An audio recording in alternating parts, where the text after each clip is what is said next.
அனைவருக்கும் வணக்கம். இன்றைக்கி காலையில் நான் ஜிம்முக்கு போயிட்டு வாக்கிங் போனேன், சைக்கிளிங் பண்ணேன்.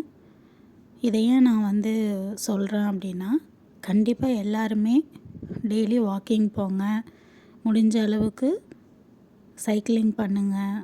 உடம்புக்கு ரொம்ப நல்லது. பிளட் சர்க்குலேஷன் நல்லாயிருக்கும். வயசு ஆக ஆக நம்ம போனோட ஸ்ட்ரென்த் எல்லாமே வீக் ஆகுது. நானே ஃபீல் பண்ணுறேன்.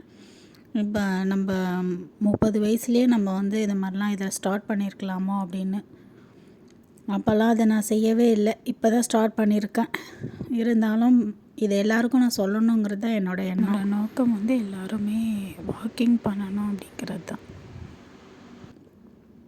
அதுக்கப்புறம் நான் ஸ்நாக்ஸ் செய்கிறதுக்காக கேழ்வரகில் ஸ்நாக்ஸ் செய்யலாம் அப்படின்னு சொல்லிட்டு நினச்சிட்ருந்தேன். அதனால் நான் மொதல் நாளே நான் ப்ரிப்பேர் பண்ணிகிட்ருக்கேன்.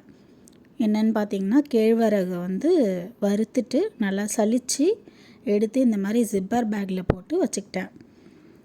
அந்த மாதிரி நம்ம செய்யும்போது டக்குன்னு செய்யலாம். அவ்வளோதான். ஒரு டைம் ரொம்ப சேவ் ஆகும். நம்ம ஃப்ரீ டைமில் இந்த மாதிரி செஞ்சு வச்சுக்கிட்டோம் அப்படின்னா, பசங்க ஏதாவது ஸ்நாக்ஸ் கேட்டாங்க அப்படின்னா நம்ம டக்குன்னு செஞ்சிடலாம். நம்ம இந்த மாதிரி வறுத்து வச்சுருக்கும்போது கேழ்வரகை லேசாக நான் வறுத்துட்டு சூடு வர அளவுக்கு தான் மாவு லேசாக வறுத்துட்டு ஆறுனதுக்கப்புறம் இந்த மாதிரி ஜிப்பர் பேக்கில் போட்டு வச்சுக்கோங்க. அதுக்கப்புறம் நம்ம கொழுக்கட்டை இல்லைன்னா புட்டு செய்யலாம், அடை செய்யலாம். அதுக்கு நம்மளுக்கு கண்டிப்பாக தேங்காவும் மல்லாட்டைனா வேர்க்கடலை, அதுக்கப்புறம் எள்ளு இதெல்லாம் நான் வறுத்துட்டு ஆற வச்சு இந்த மாதிரி ஜிப்பர் பேக்கில் போட்டு வச்சுப்பேங்க.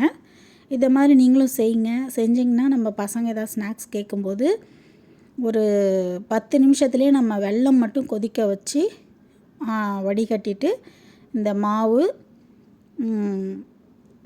வேர்க்கடலை, எள்ளு இதெல்லாம் நம்ம வறுத்து வச்சுருக்கோம் இல்லையா, அது மிக்சியில் ஒரு சுற்றுனிங்கன்னா சூப்பராக பொடிசாக ஆகிடும்.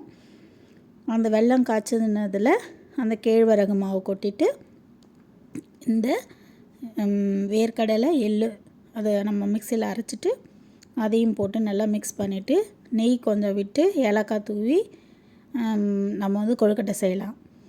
இந்த கேழ்வரகு மாவை நம்ம வறுத்து சலித்து வச்சுக்கிட்டோன்னா நம்ம எது வேணால் செய்யலாம். நம்ம ரெடியாக டைம் கன்சியூம் ஆகும், ரொம்ப டைம் வேஸ்ட் ஆகாது. டக்குன்னு போய் நம்ம செஞ்சு சாப்பிட்லாம் கேழ்வரகு வறுத்து வச்சுக்கும்போது. இதே மாதிரி நீங்கள் எல்லாருமே செய்யணுங்கிறதுக்காக தான் நான் இந்த வீடியோ போடுறேன். என்னென்ன செஞ்சு வச்சுருக்கேன்னு பார்த்தீங்கன்னா, கேழ்வரகு வறுத்து வச்சுருக்கேன், தேங்காய், எள்ளு, வேர்க்கடலை இதெல்லாம் நான் வறுத்து ரெடி பண்ணி வச்சுட்டேன். இது நம்ம ஈஸியாக நம்ம எல்லா ஸ்நாக்ஸ் வகைகளுமே செஞ்சுக்கலாம். இது எல்லாருக்கும் பயனுள்ளதாக இருக்கும் அப்படின்றதுனால தான் நான் இந்த வீடியோ போடுறேங்க. இதை பார்க்குறவங்க கண்டிப்பாக செய்யுங்க. தேங்க்யூ.